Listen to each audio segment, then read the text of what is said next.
शांति।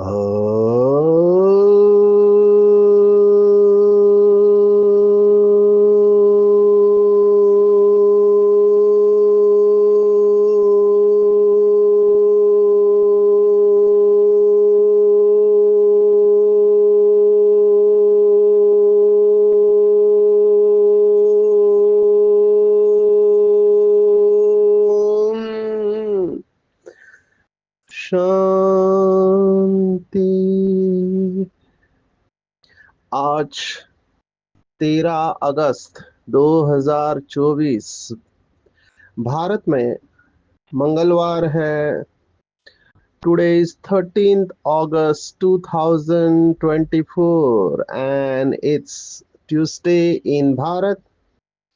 आज की मुरली का जादुई रहस्य स्वयं को प्रेरणा देने के लिए magical secrets of today's Murli for motivating the self। आज की साकार मुरली में बाबा की जो कल लहर चली थी उसी के आगे बाबा लेके जा रहा है।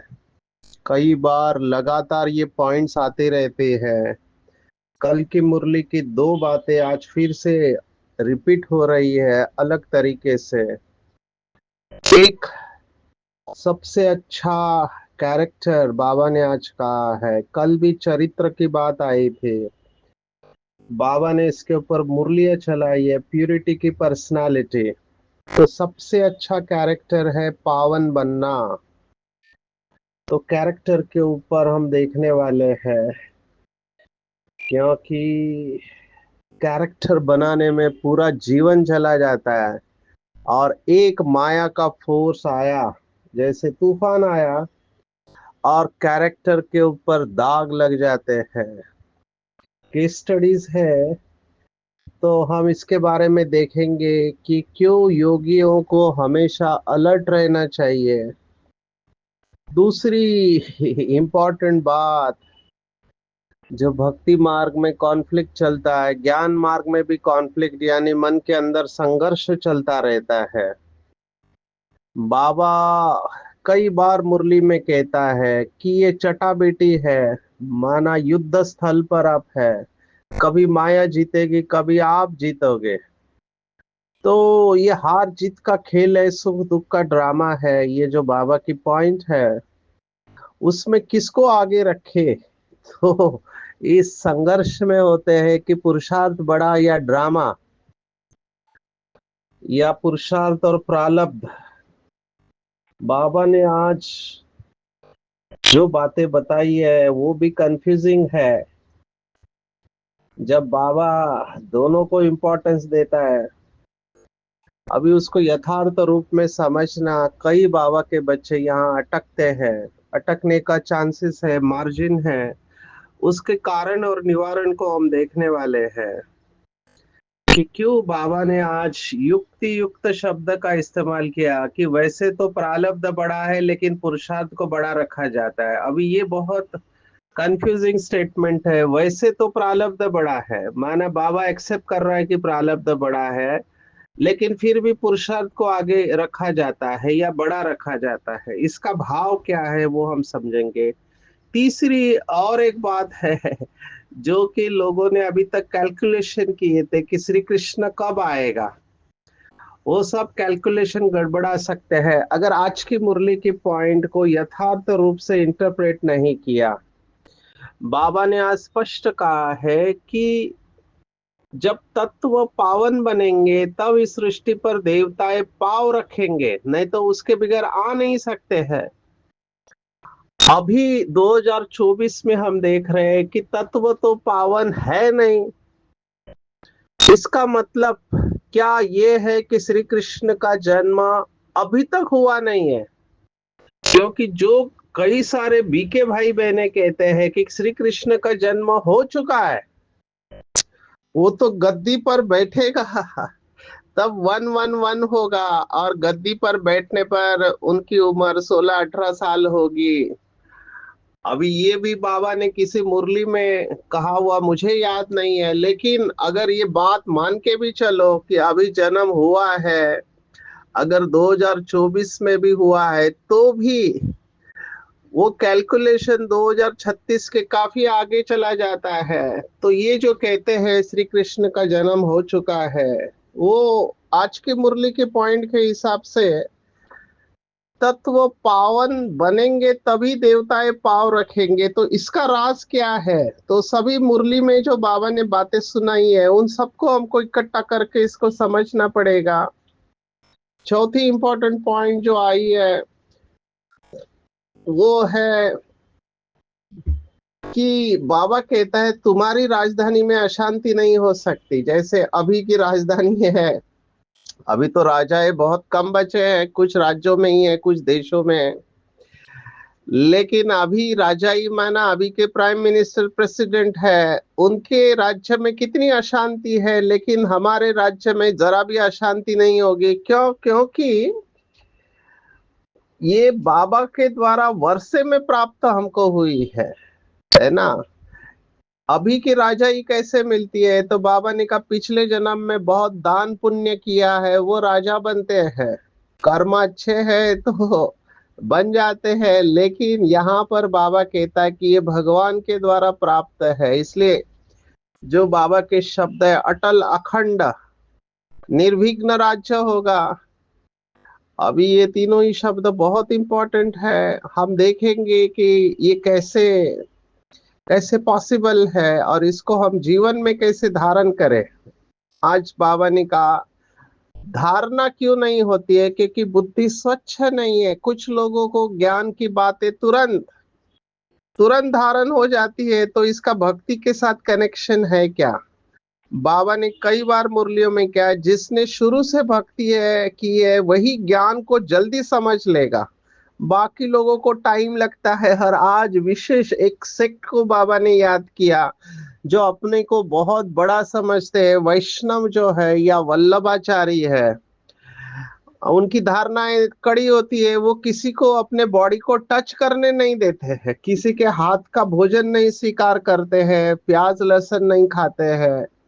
तो ये वल्लभाचारी अपने को बहुत ऊंचा समझते हैं। इसका राज हम देखने वाले हैं। बाबा ने क्या कहा है, क्योंकि वल्लभ एक बाप का भी टाइटल है, गोपी वल्लभ का, माना गोपियों का वल्लभ।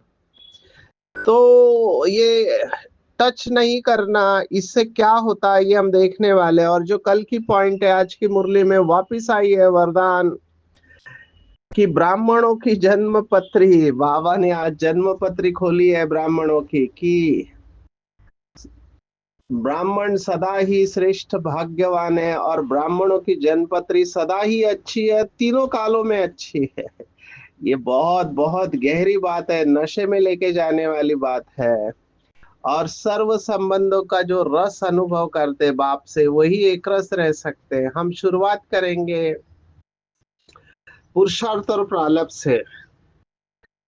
ये बहुत इंपॉर्टेंट है।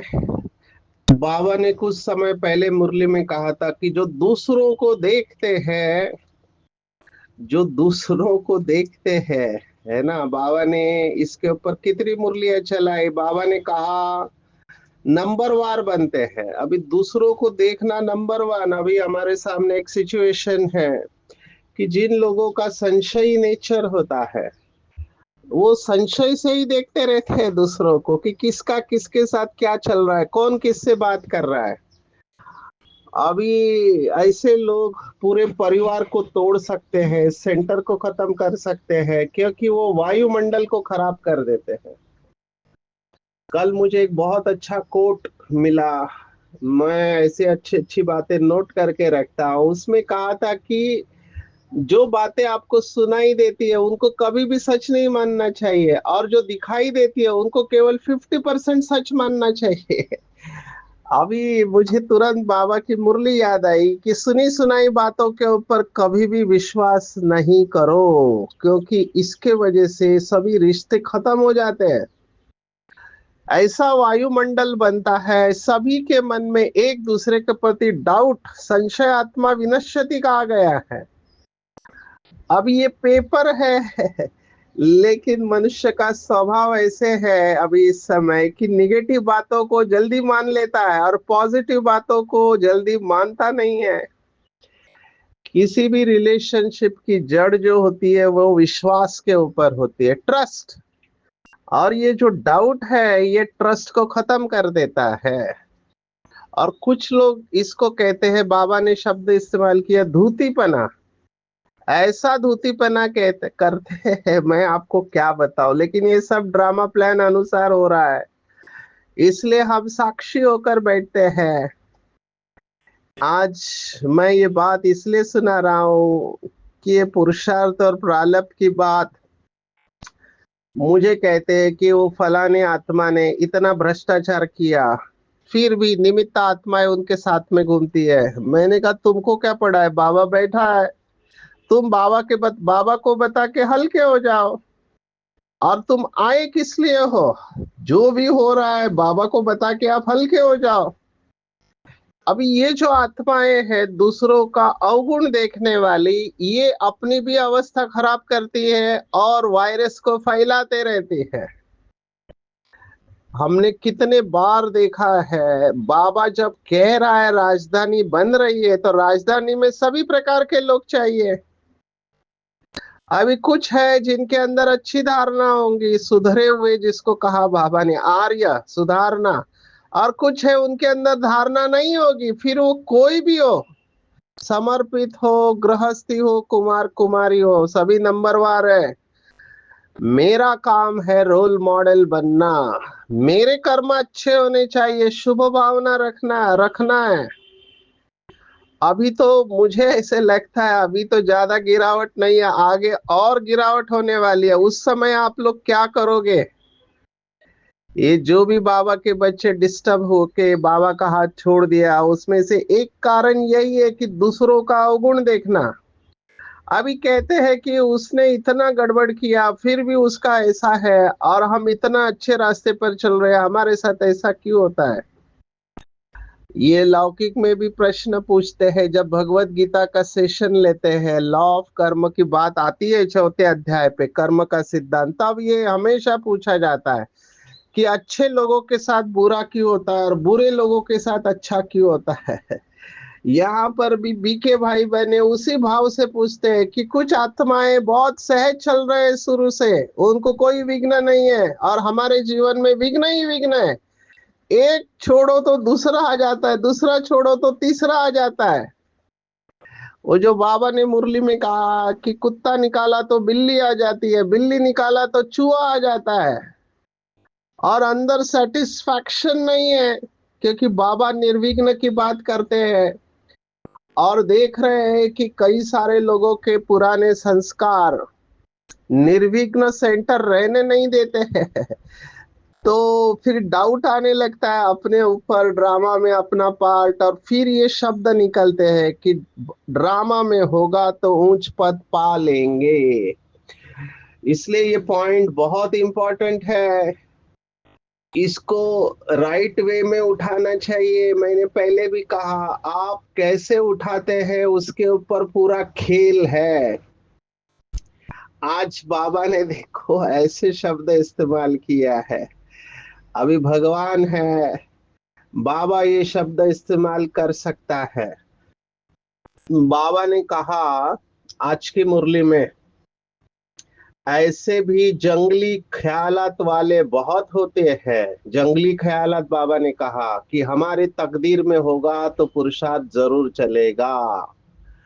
ये जंगली ख्यालात है कि मेरे नसीब में होगा तो बैठे बैठे सब मिल जाएगा अपने आप।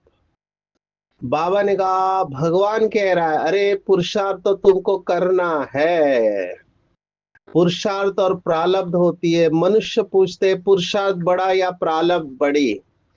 अब बड़ी तो प्रारब्ध होती है, परंतु पुरुषार्थ को बड़ा रखा जाता है जिससे प्रारब्ध बनती है। अभी दो है, एक प्रकार का सर्कल है। पुरुषार्थ से प्रारब्ध बनती है, ये बाबा ने कहा, और प्रारब्ध में होगा तो पुरुषार्थ होगा, ये दूसरी थिंकिंग है। जैसे योगी बनो तो पवित्र बनेंगे, और पवित्र बनेंगे तो योगी बनेंगे। अभी मुझे किसी भाई ने पूछा कि अभी कलयुग का अंतिम समय है, हम आएंगे तो पतित ही होंगे। अब ये बाबा कहता है योग लगाओ तो पावन बनेगा, अभी मैं हूं पतित, पतित है, मेरा योग ही नहीं लग रहा है, तो मैं पावन बनूंगा कैसे? मुझे थोड़ा मदद मिले तो मेरे अंदर हिम्मत आए। मैं योग लगाने की कोशिश कर रहा हूं, योग लग नहीं रहा है। और फिर बाबा मुरली में कहता है कि तकदीर में नहीं है तो तदबीर भी क्या करेंगे। तो ये पीछे आने वाले भाई बहनों के साथ अन्याय नहीं है क्या?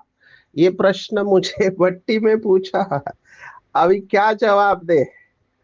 तो मैं इसको इस तरह से कहता हूँ, क्योंकि यहाँ पर अटकने के चांसेस है, दूसरे भी अटकते हैं। जो दूसरा एक प्रश्न जो इसी संदर्भ में, समझो इस ड्रामा में मेरे से कोई गलती हो गई, मैंने गुस्सा किया या काम विकार या और कोई बीमारी आई, लॉस हुआ, जो भी हुआ निगेटिव बात और बड़ी घटना हुई, तो ड्रामा कहता है हूबहू रिपीट होता है। अभी ये पॉइंट भी बहुत डिस्टर्ब करने वाली है, खास करके उन लोगों के लिए जिनका लक्ष्य बहुत ऊंचा है कि हम माला में आना चाहते हैं, और ये सब बातें हैं आपको माला से बाहर फेंक रही है। बाबा ने कहा आदि से अंत तक, आदि से अंत तक आपसे बड़ी भूल नहीं होनी चाहिए, गलती नहीं होनी चाहिए, तो ये लोग निराश होकर पुरुषार्थ करना छोड़ देते हैं। अभी ये एक तरफा है, एक ही पॉइंट को याद रख के ऐसा सोचते हैं, निराश हो जाते हैं। और फिर ये थॉट आता है जो तकदीर में होगा उससे वो चलेगा, हमको सतयुग में तो पहुंच जाएंगे, तो ये होने वाला है, मैं इसको कैसे रखता हूँ। आज बाबा ने इसी संदर्भ में और एक बात कही है, क्योंकि इन सबको जोड़ना पड़ेगा, आप स्पिरिचुअलिटी में आइसोलेटेड स्टडी नहीं कर सकते, सब बातों को जोड़ना पड़ेगा। आज के मुरली में आई है कि बाप के साथ धर्मराज भी है, हिसाब किताब चुकतू कराने वाला, ट्रिब्यूनल बैठते हैं। अभी ये बात भी इसके साथ जुड़ी हुई है, इसलिए मैं इसको भी लेना चाहूंगा। जो लोग कहते हैं कि इन्होंने इतने पाप कर्म किए फिर भी ये मजे में है, वो गलत देख रहे हैं। उनका जो जमा है तब तक वो खुशी में है, जैसे ही वो खाली हो जाएगा वो खुशी में नहीं रह सकते हैं। एक स्लोगन जो भक्ति मार्ग में कहते हैं कि लोग, जो भगवान है वो तो माफ कर देता है लेकिन कर्म माफ नहीं करता, ये भक्ति मार्ग का स्लोगन है। यहाँ पर बाबा ने मुरलियों में कहा कि धर्मराज से कोई भी बच नहीं सकता है। संडे के मुरली में था कोई छिप नहीं सकता है, चाहे कितनी भी कोशिश करे छिपाने की, छिप सकता ही नहीं है। गौतम बुद्ध ने कहा सूर्य चांद और सत्य कभी भी छिप नहीं सकते हैं, उनको ग्रहण भले लगेगा, जिसको कहा गया है सच की नाव हिलती डुलती है, डूबती नहीं है। तो हमको प्रेशर किसके ऊपर देना है, फोकस किसके ऊपर करना है, वो बहुत इंपॉर्टेंट है। इसलिए आजकल एक माइंडफुलनेस मेडिटेशन है, वो बहुत पॉपुलर होते जा रहा है, क्योंकि हम पास्ट को नहीं जानते, हम भविष्य को भी नहीं जानते, लेकिन हम वर्तमान को जानते हैं। अभी इसमें दो ऑप्शन है हमारे सामने। कुछ लोग सोचते हैं, उनका भी बाबा ने कहा है कि कई बाबा के बच्चे भी सोचते हैं कि अभी तो मौज कर लो, अभी तो मौज कर लो, कल किसने देखा है। अभी मौज करना है ये बात बहुत अच्छा है, लेकिन मर्यादा छोड़ के मौज नहीं करना है, मर्यादा में रहते हुए श्रीमत के अनुसार चलना है, नहीं तो मौज करने के लिए श्रीमत को वायलेट नहीं करना है। ये भी बात समझना है, मौज करने के लिए अलबेले आलस से नहीं बनना है, अभी तो ऐश कर लो, आगे जो होगा देखा जाएगा, नहीं, ये रॉन्ग है।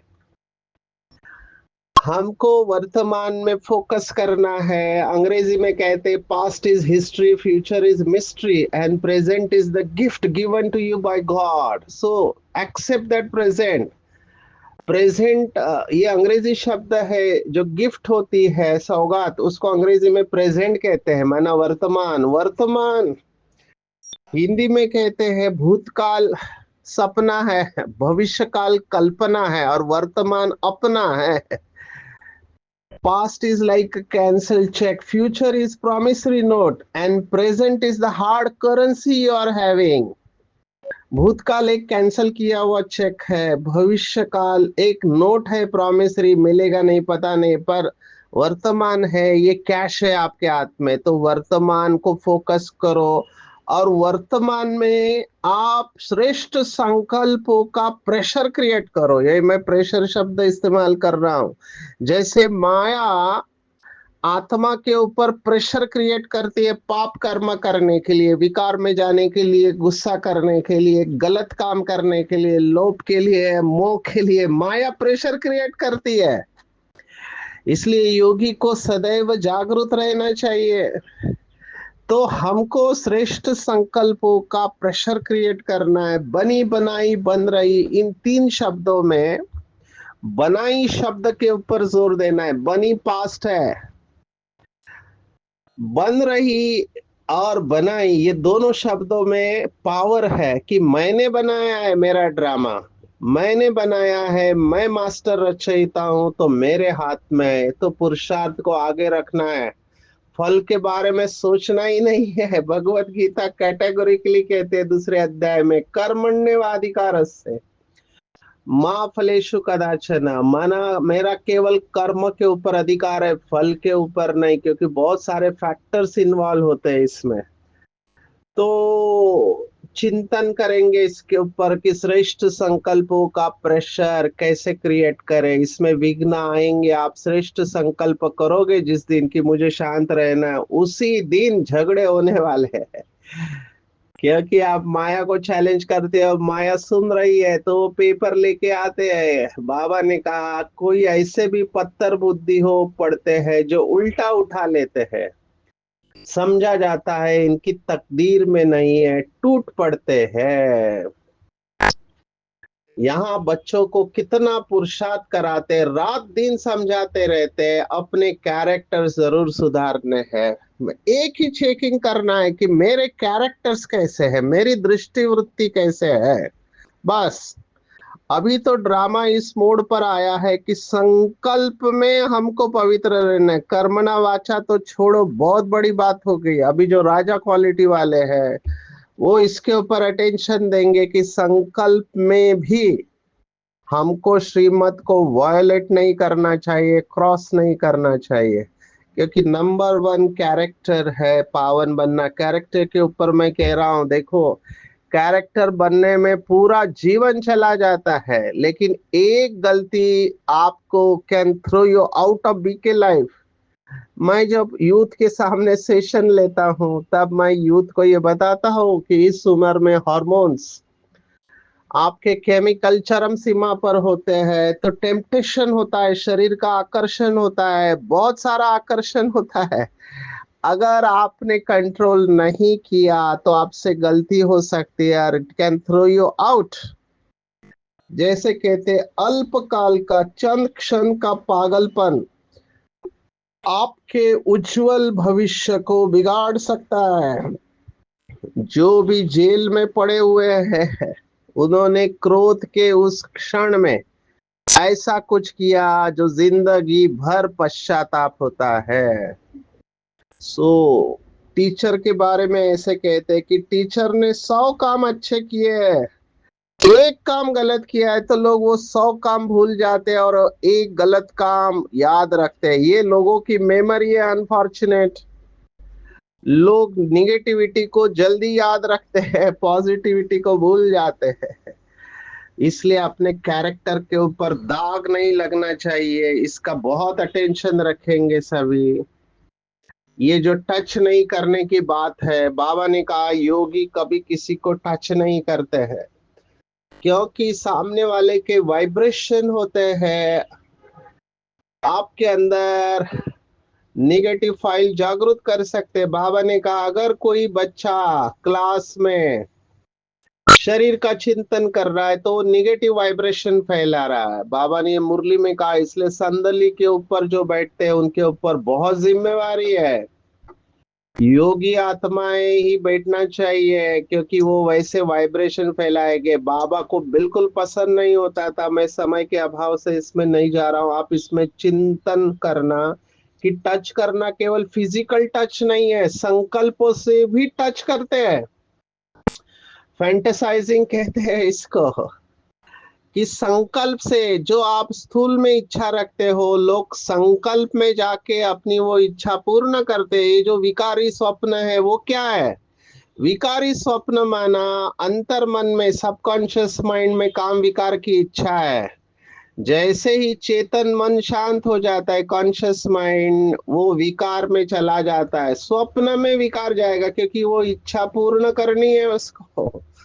इसलिए टच संकल्प से भी टच नहीं करना है। वही सच्चे वैष्णव है। बाबा ने इसको और गहराई में लेके गया कि किसी की बुराई को देखना, चित्त के ऊपर रखना और वर्णन करना, ये है संकल्प से टच करना। तो इस गहराई से मुरली को समझेंगे, ऊपर ऊपर नहीं पढ़ना है।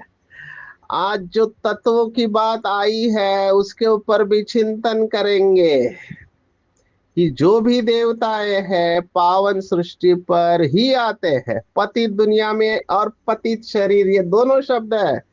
मुझे प्रश्न पूछा किसी ने कि ये जो पीछे आने वाली आत्माएं है, क्या उनको गर्भमेल मिलता है? बाबा ने स्पष्ट कहा है कि तत्व तमो प्रधान है। तो गर्भ होगा वो भी तमो प्रधान ही होगा, क्योंकि मिट्टी जैसे है वैसे बर्तन होगा। गर्भ महल उनको कैसे मिलेगा? बाबा ने स्पष्ट कहा है कि तमो प्रधान के समय पर वो सतो प्रधानता का अनुभव करते हैं। उनकी प्यूरिटी की पावर उनको दुख होने नहीं देती, और पहला जन्म हमेशा सुखदायी होता है। अभी जो एक जन्म लेता है वो एक जन्म में ही तीनों स्टेजेस का अनुभव करता है। लेकिन मैं देवताओं के ऊपर आता हूँ कि देवताएं शरीर भी पावन है और दुनिया भी पावन है। तो इस बात के ऊपर चिंतन करेंगे कि समय कम पड़ेगा। जिन्होंने भी कहा श्री कृष्ण का जन्म हो चुका है या अभी होने वाला है, वो ये पॉइंट को एक्सप्लेन करने की कोशिश करेंगे। आई एम एक्सपेक्टिंग व्हाट्सएप पे इसका स्पष्टीकरण कई लोग भेजेंगे मुझे। मैं आपके ऊपर छोड़ता हूँ। बाबा की बातों को लिटरली लेना है, उसके ऊपर चिंतन करना है। एक मुरली की पॉइंट को नहीं पकड़ना है। बाबा ने कहा जब देवताएं आते हैं तो पुरानी दुनिया वाले भी लोग होते हैं, ये भी पॉइंट है। तो सभी पॉइंट्स को इकट्ठा करके बाबा के भाव को समझना है। आप इसके ऊपर चिंतन करेंगे। मैं आता हूँ साहबजादे साहेब के बच्चे साहबजादे, शहनशाह के बच्चे शहजादे। कल इतना नशे में चढ़ाया था बाबा ने, आज फिर से नशे में चढ़ाया है। बाबा ज्योतिषियों को याद किया है। जो जन्म पत्री, आजकल तो कंप्यूटर के ऊपर जन्म पत्री निकालते हैं, हमारी जन्म पत्री बनाने वाला कौन? स्वयं भाग्य विधाता। और बाबा जो भगवान है, भाग्य विधाता है, वो क्या कह रहा है हमारे जन्म पत्री के बारे में कि बच्चे, ब्राह्मण जीवन की जन्मपति सदा ही अच्छी है, गारंटी है। गारंटी दे रहा है। कौन गारंटी दे रहा है? हमारी स्वयं भगवान गारंटी दे रहा है। इसलिए कभी भी दुखी नहीं होना है। स्वयं भाग्य विधाता बाप ने भाग्य की श्रेष्ठ रेखा खींच दी है, अपना बना लिया। इससे बड़ा भाग्य और क्या हो सकता है? दुनिया भगवान को ढूंढ रही है, और यहाँ भगवान ने मुझे अपना बना लिया। ये आपको अपनी वैल्यू तब पता चलेगी जब आप किसी भक्ति मार्ग के मंदिर में जाएंगे जहाँ बहुत भीड़ रहती है। तब पता चलेगा बेचारे कितने दुखी है, एक सेकंड के दर्शन के लिए इतने तड़प रहे हैं। और यहाँ भगवान स्वयं कहता है कि मैंने तुम्हारे भाग्य की रेखा खींच दी है, मैंने तुम्हें अपना बना लिया। वो गीत है मुरली का, किसी ने मुझको अपना बना के मुस्कुराना सिखा दिया। जो हुआ अच्छा, जो हो रहा है अच्छा, और जो होने वाला है वो बहुत बहुत अच्छा होगा। तीनों ही काल अच्छे से अच्छे हैं। ब्राह्मण आदि में देवी देवता है और अंत में बीके है। ये जो दुनिया में कहावत है, आए थे खाली हाथ जाएंगे खाली हाथ, बाबा ने कहा बीके भाई बहने आए थे तो भी भरपूर होकर आए थे और जाएंगे तो भी भरपूर होके जाएंगे। कौन से बच्चे जो हमेशा एक बाप से सर्व संबंधों का अनुभव करते, सब संबंधों का रस खींचते हैं, वही एक रस रहेंगे। उन्हीं के अंदर श्रेष्ठ धारणा होगी, सदा खुशी में रहेंगे, पद्मा पदम भाग्यशाली रहेंगे। तो आज की मुरली में पूरा टेक हो कि मेरा भाग्य स्वयं भाग्य विधाता बाप ने लिखा हुआ है, मेरी जन्म पत्री सदा अच्छी है, मैं आदि और अंत में भी श्रेष्ठ भाग्यवान हूँ, और स्वयं भगवान द्वारा मुझे वर्षे में राजाई मिली है। तो अपने आप को इस नशे में लेकर जाए, पुरुषार्थ करना है, श्रेष्ठ संकल्पों का प्रेशर क्रिएट करना है। माया कितना भी परेशान करने की कोशिश करे, मर्यादा में रहना है। मन और बुद्धि से भी किसी निगेटिविटी को टच नहीं करना है, तभी संपूर्ण अवस्था को प्राप्त करेंगे। अच्छा, ओम शांति।